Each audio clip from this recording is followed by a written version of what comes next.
평창은 평화다! 평창으로 하나되자! 평창은 평화다! 평창으로 하나되자!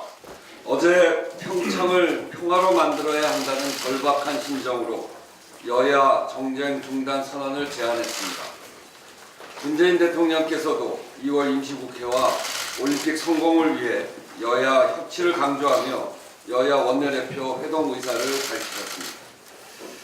최문순 강원도지사도 국회 정론관에서 평창 동계올림픽을 평화올림픽으로 치러야 한다며 올림픽 휴전을 호소하였습니다.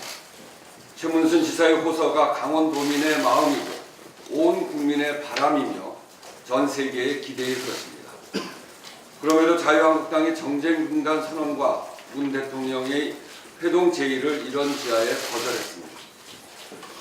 세계의 시선이 평창을 향하고 평화를 기다리는데 우리 정치권만 이를 거부하고 있어 대단히 안타깝고 유감스럽습니다. 다시 한번 평창이 평화라는 호소에 답해 주시기를 요청드립니다. 평창의 성공은 한반도의 평화와 우리 미래 세대를 위해 꼭 필요한 일입니다. 평창올림픽은 스포츠 축제 이상의 의미를 가지며 외교, 안보, 경제, 문화관광 등 분야에서 대한민국이 한 단계 도약하는 계기를 마련해 줄 것입니다. 그리고 그 도약은 평화가 전제가 되지 않으면 안 되는 일입니다. 그래서 평화는 답이고 미래입니다. 대한민국의 평창올림픽이 평화올림픽으로 치러진다면 한반도는 분단의 상징이 아닌 평화의 상징에 한 발 더 가까이 갈 것이라는 점을 다시 한번 강조합니다. 삼성전자의 정시 운영에 이어서 SK 하이닉스도 주 52시간 근무제 시범 운영을 한다고 합니다. 노동시간 단축을 둘러싼 국회 입법 지연에도 불구하고 대기업들이 자발적으로 노동시간 단축 준비에 나선 것은 매우 환영하는 바입니다. 시범 운영을 통해 제도 정착과 인프라 개선 준비 후에 국회 입법에 맞춰 정식 운영된다면 초기 혼란 없이 순조롭게 정착해 나갈 수 있을 것입니다. 준비 여력이 충분한 다른 대기업들도 이 같은 자발적 흐름에 동참한다면 국회 입법 논의 과정도 탄력이 붙을 것이라 생각합니다. 우리나라는 OECD 최장 노동시간 국가라는 불명예를 갖고 있습니다. 2015년 기준 1인당 연평균 노동시간 2071시간으로 멕시코 다음으로 가장 긴 시간입니다. OECD 평균보다 379시간이 길며 독일보다는 무려 770시간을 더 일합니다. 무한노동 국가, 죽도록 일만 하는 사회라고 해도 과언이 아닙니다. 장시간 근로는 노동자 개개인의 삶의 질을 떨어뜨릴 뿐 아니라 업무 효율을 저하시켜 기업의 생산성에도 악영향을 끼칩니다.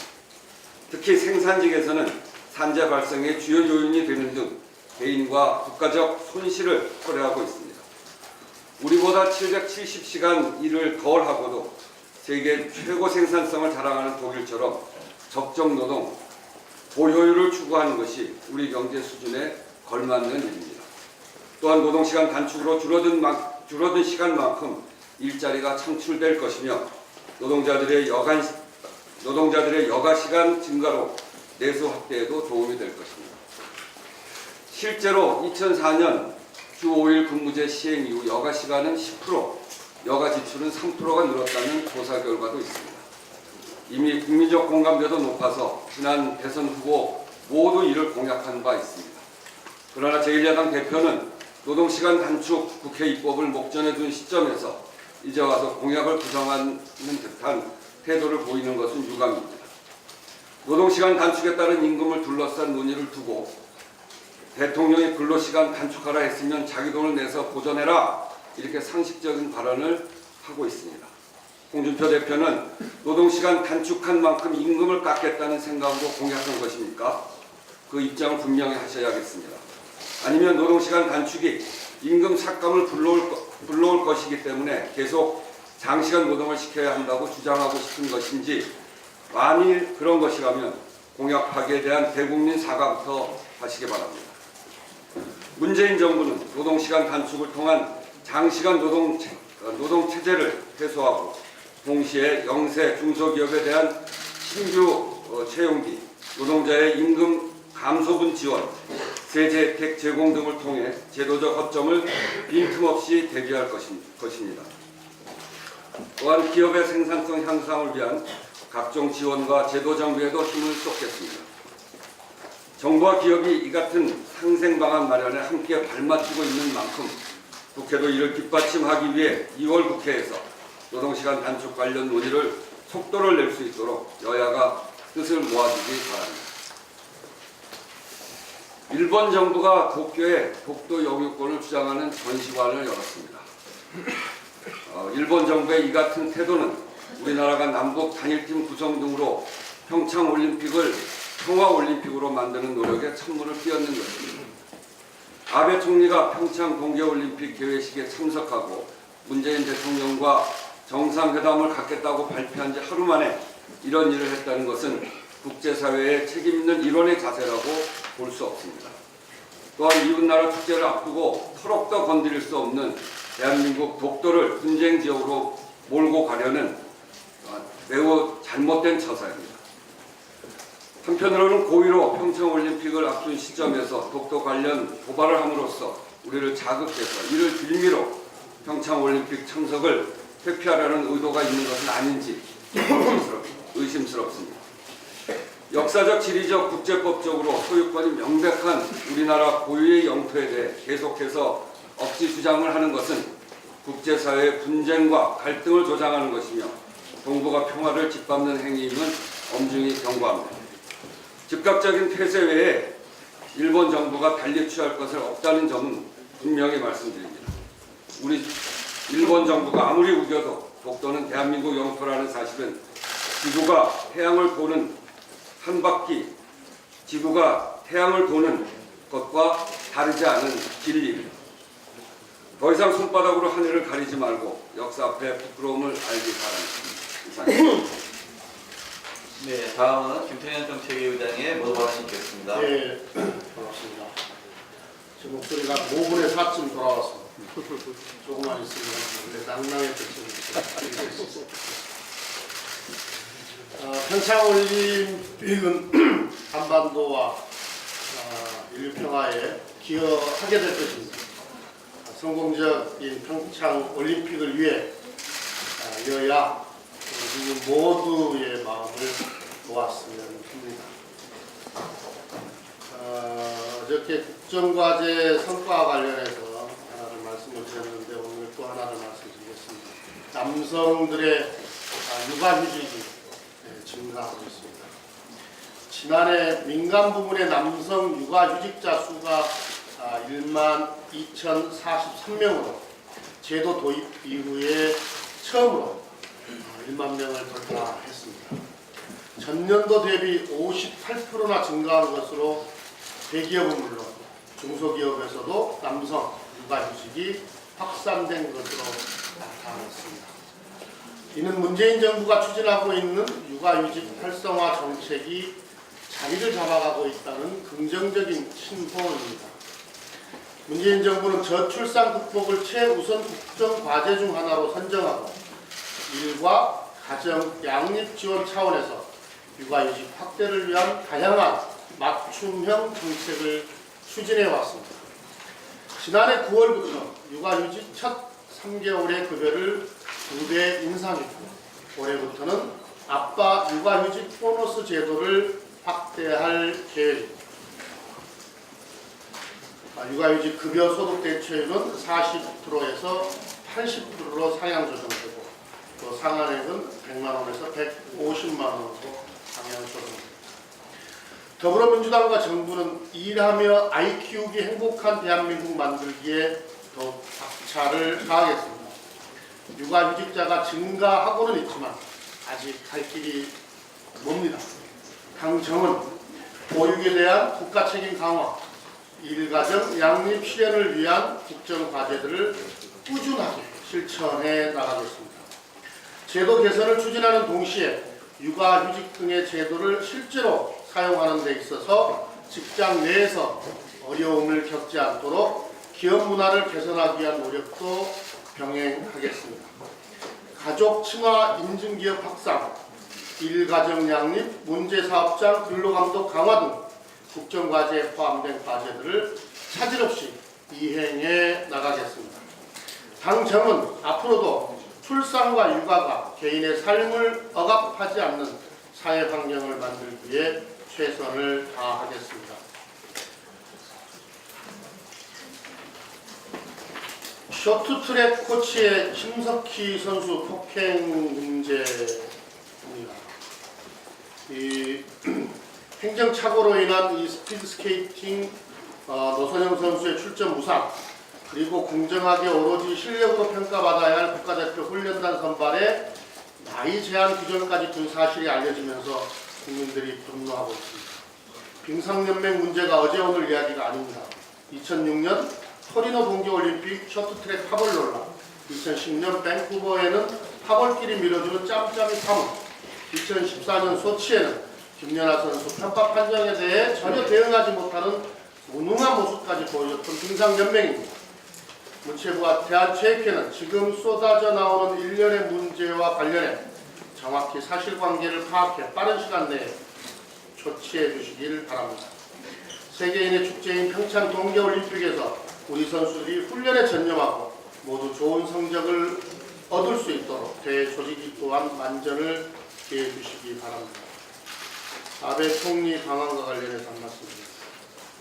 아베 일본 총리의 올림픽 참석에 대해 관심도 많고 또 말도 많이 있습니다. 문재인 대통령과의 정상회담에서 위안부 합의에 대한 일본 측의 강경한 입장을 전달할 것이라는 예측 때문일 것입니다. 일본 내 언론들도 다양한 반응을 보이고 있습니다. 요미우리 신문 등 우파 성향 매체들은 한국 측의 위안부 합의 이행을 요구해야 한다고 촉구한 반면 도쿄신문은 아베 총리가 정상회담에서 진심 어린 사과와 반성을 재확인하고 강조하기도 합니다.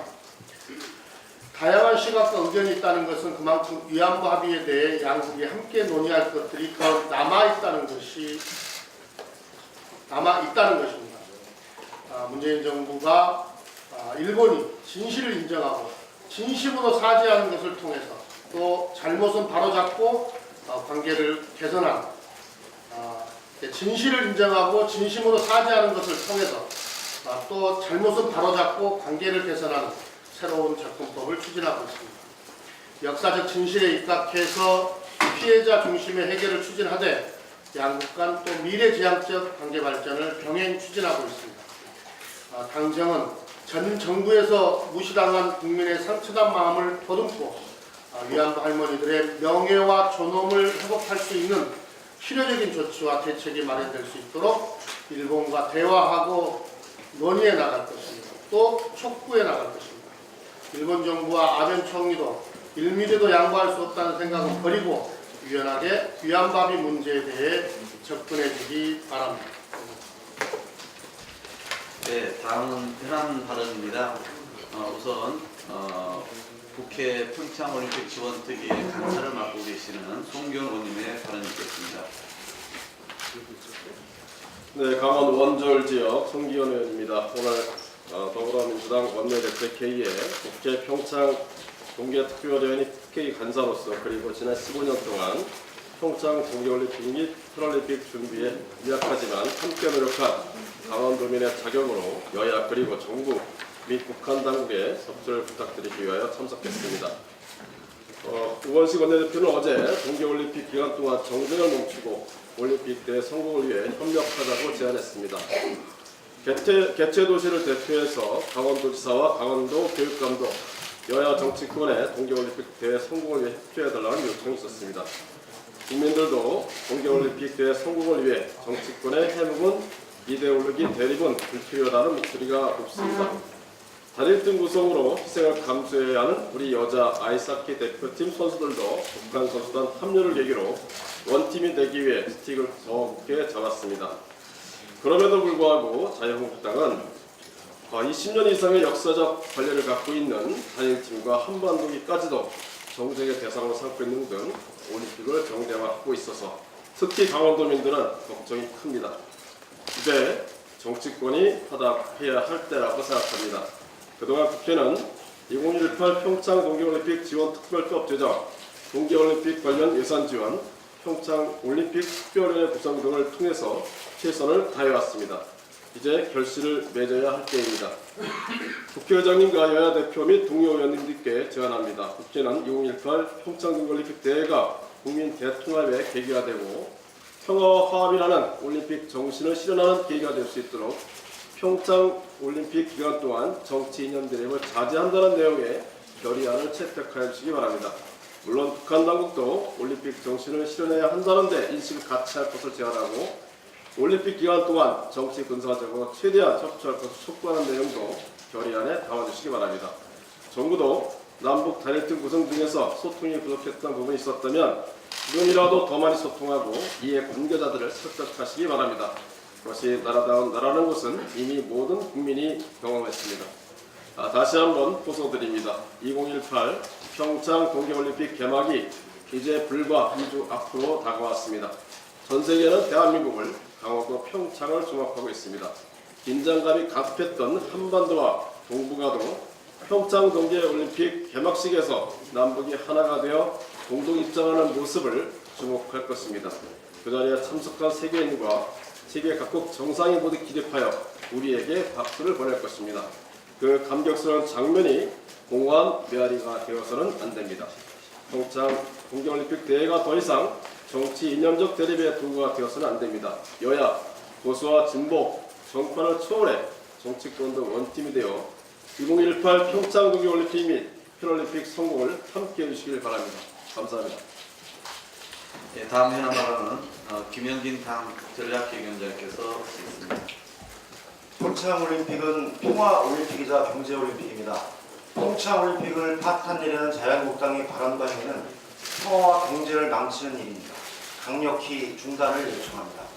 2017년 작년 우리나라의 경제 성장률이 3.1%를 기록하면서 3년 만에 3%대 성장세를 회복했다고 한국은행이 어제 발표했습니다. 2014년 이후 3년 만에 처음으로 3% 성장 궤도에 다시 올라섰습니다.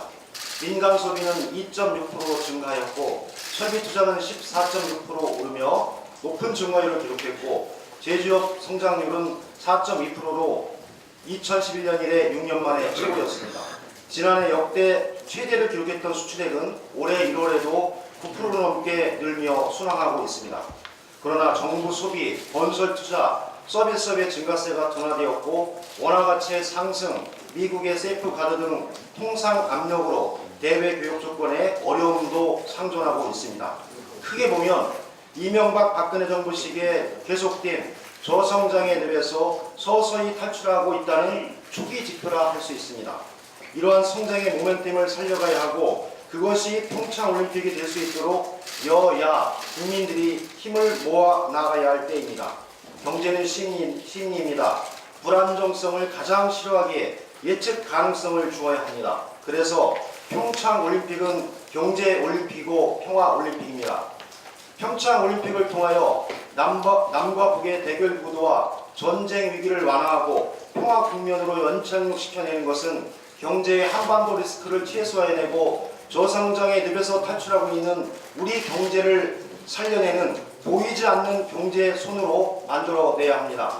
현대경제연구원은 평창올림픽의 경제효과 연구에서 직접적인 경제효과는 내외국인 관광객 증가, 내외국인 소비 지출을 포함하여 총 지출 증가 규모가 2조 8,617억 원을 포함하여 총 생산 유발액은 4조 7,453억이고 간접적인 효과로는 국가 이미지 제고, 국가 브랜드 제고, 추가 수요 유발 등으로 14조 원 플러스 알파로 예측하였고 200만 명 관광객 증가 시 0.2%의 경제 성장을 선도하여 올해 경제 성장률 3% 목표를 연초에 견인하는 요소가 될 것이라고 발표했습니다.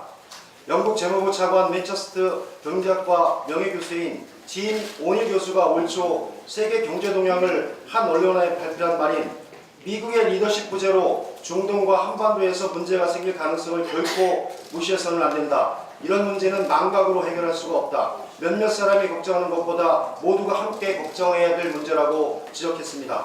경제에서 한반도의 지정학적 리스크를 우리가 관리하고 대응하는 것이 더욱더 커졌다는 반증입니다. 그래서 평창올림픽은 남과 북, 전 세계가 참여하고 전 세계 언론이 주목하고 있는 현실을 자유한국당은 직시하기 바랍니다. 평창올림픽을 파탄내고 정치적 전략으로 보수층을 모으기 위한 지금의 행위가 순간적으로는 정치적 목표를 이룰 수 있지만 우리 경제 성장에 심각한 장애를 초래하고 중장기적으로 자유한국당의 푸른 부메랑으로 돌아올 수 있다는 점을 명심하기 바랍니다. 다시 한번 평창올림픽을 파탄내려는 어떤 행위도 중단할 것을 자유한국당에게 정중히 호소드립니다. 이상입니다. 저도 말이 빠르다고 하는데 우리 김혜민 의원님 1.5배는 더 빠르죠? 네. 오늘 그 평창올림픽 관련해서 말들이 많이 나왔는데요. 제가 좀 포함해서 한 가지만 더 말씀드리겠습니다. 정말로 이 강원도 경제뿐만 아니라 대한민국 경제 도약을 위해서 자유한국당의 올림픽 흠집내기와 방해 시도는 즉각 중단되어야 합니다. 초당적 협력 제안에 초딩적 대응만 내놓고 있는 자유한국당에게 올림픽 방해 시도 중단과 정쟁 중단, 즉 진짜 쌍 중단을 거듭 제안드리며 대통령의 해동 제안에도 대승적으로 화답해 주실 것을 요청드리고요. 어제 문재인 대통령님 주재로 청년 일자리 점검회의가 개최됐습니다. 지난 10년간 정부의 막대한 예산 투입에도 불구하고 청년 실업률은 증가 추세이고 지난해에는 더구나 최고 수준에 달했습니다. 그런 점에서 정부 정책의 일대 전환이 필요한 시점이 아닌지 점검해야 할 겁니다. 일자리 창출 예산의 부처가 중복성과 전시 행정성 예산을 최소화하고 부처 간 연계가 필요한 사업 간의 칸막이 해소를 적극 추진해야 합니다. 정부는 생계형 창업과 같은 단기 성과 위주 정책에서 신기술, 신산업 창출의 기술 창업을 통한 장기 효과를 도모해서 양질의 일자리 창출을 선도하는 마중물이 되어야 합니다. 실패를 용인하는 적극적 행정과 민간의 참여를 이끄는 과감한 정책 도입이 필요하고 산업화 정보화 시대에 정보화 담당관이 있었듯이 각 부처의 일자리 전담관의 신설도 검토해야 될 겁니다. 그리고 현재 국회에 청년 관련 법안이 총 45건이 45건이 제출되어 있습니다. 그러나 청년 미래 특별위원회 구성 결의안 그리고 청년 고용 촉진 특별법 처리 외에 나머지 법안들은 아직 계류 상태입니다. 우리나라 미래 세대의 일자리를 위해 대통령과 정부 그리고 국회가 할 수 있는 모든 수단과 방법을 동원해서 청년 일자리 창출에 힘을 모을 것을 제안드리면서 청년 세대 지원과 청년 일자리 창출을 위한 법안을 2월 임시회에서 꼭 처리할 것을 간곡히 제안드립니다.